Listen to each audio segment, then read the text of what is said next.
নমস্কার প্রিয় দর্শক বন্ধুরা, আজকে আরও একটা নতুন রেসিপি নিয়ে তোমাদের সামনে হাজির হয়েছি।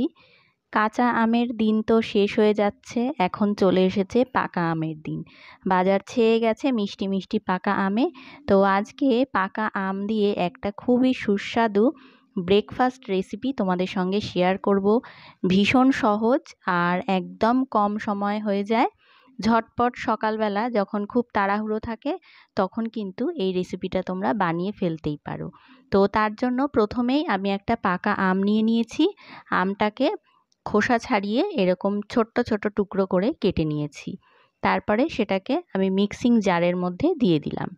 এবারে এর মধ্যে দিচ্ছি অল্প পরিমাণে একটুখানি জল, আর দিয়ে দিচ্ছি 1 চামচ মতন চিনি। চিনির পরিমাণটা বেশি কম করে নিতে পারো, তবে আমটা যেহেতু ভীষণ মিষ্টি সেই জন্য আমি 1 চামচ চিনি এখানে ব্যবহার করলাম। এবারে এটাকে খুব ভালো করে পেস্ট করে নিতে হবে। তো আমের পেস্টটা কিন্তু একদম তৈরি হয়ে গেছে। এইবারে আরেকটা মিক্সিং জারের মধ্যে, গ্রাইন্ডিং জারের মধ্যে আমি এরকম একটা ছোট বাটির অর্ধেক বাটির একটু বেশি পরিমাণে সুজি নিয়ে নিলাম। মানে যে ছোট কাপ হয় চায়ের কাপ, সেই কাপের 1 কাপ মতন। তার সঙ্গে দিয়ে দিলাম, এখানে আমি 2 চামচি চিনি দেব। চিনিটাকেও একসঙ্গে এই সুজির সঙ্গে গুঁড়ো করে নেব একসাথে।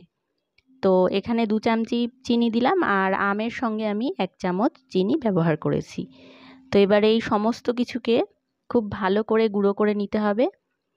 আর তারপরে একটা বড় পাত্রের মধ্যে সেই গুঁড়োটাকে আমি ট্রান্সফার করে দিলাম।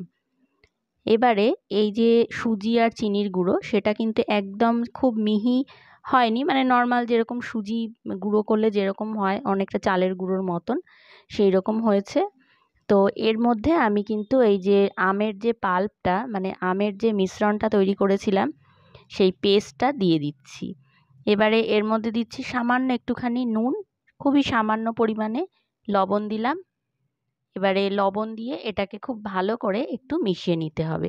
যে কোনো মিষ্টি খাবারের মধ্যে সামান্য একটুখানি লবণ দিলে কিন্তু টেস্টটা বেশ সুন্দর আসে আর কি। তো একদম 1 চুটকি মতন লবণ দিয়েছি। এই ক্ষেত্রে তোমরা কিন্তু এখানে গুঁড়ো দুধও ব্যবহার করতে পারো, তাহলে এই যে খাবারটা, এই খাবারটা অনেকটাই বেশি টেস্টি হয়ে যায়।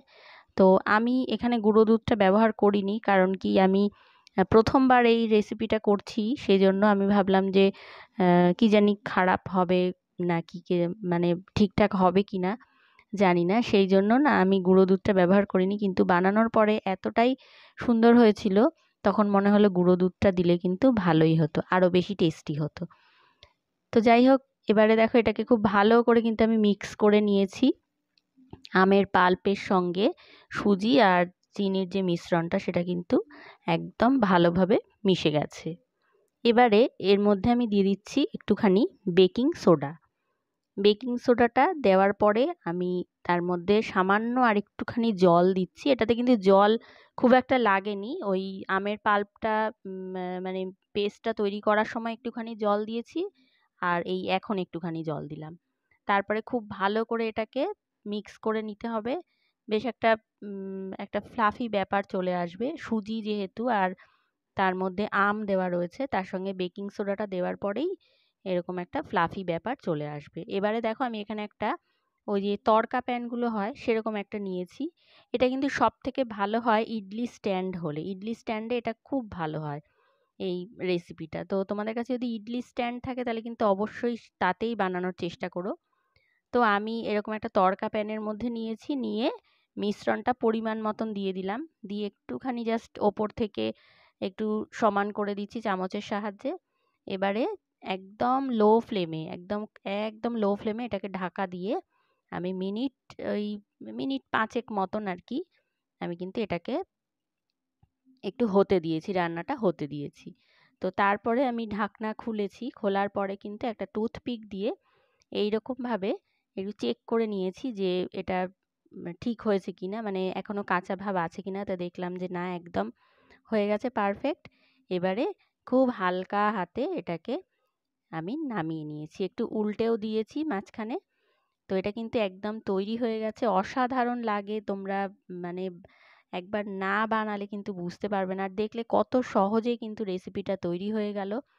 একদম কোনো ঝামেলা ছাড়াই খুবই সহজে, আর তেলও খুবই সামান্য লেগেছে দেখতেই পেলে।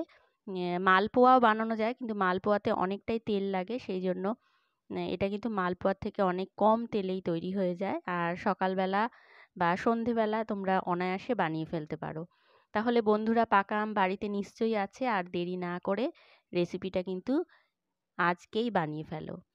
অসাধারণ খেতে লাগে, আর বানানোর পরে কেমন হলো আমাকে কমেন্টে জানাতে একদম ভুলো না। আর খুবই নরম হয়েছে খাবারটা, বেশ মুখে দিলেই মিলিয়ে যাবে। আর আজকের আমার রেসিপিটা যদি ভালো লাগে তাহলে লাইক করতে একদমই ভুলো না, আর চ্যানেলটা সাবস্ক্রাইব করে আমার পাশে থেকো। সকলকে জানাই অনেক অনেক ধন্যবাদ আমার ভিডিওটা দেখার জন্য।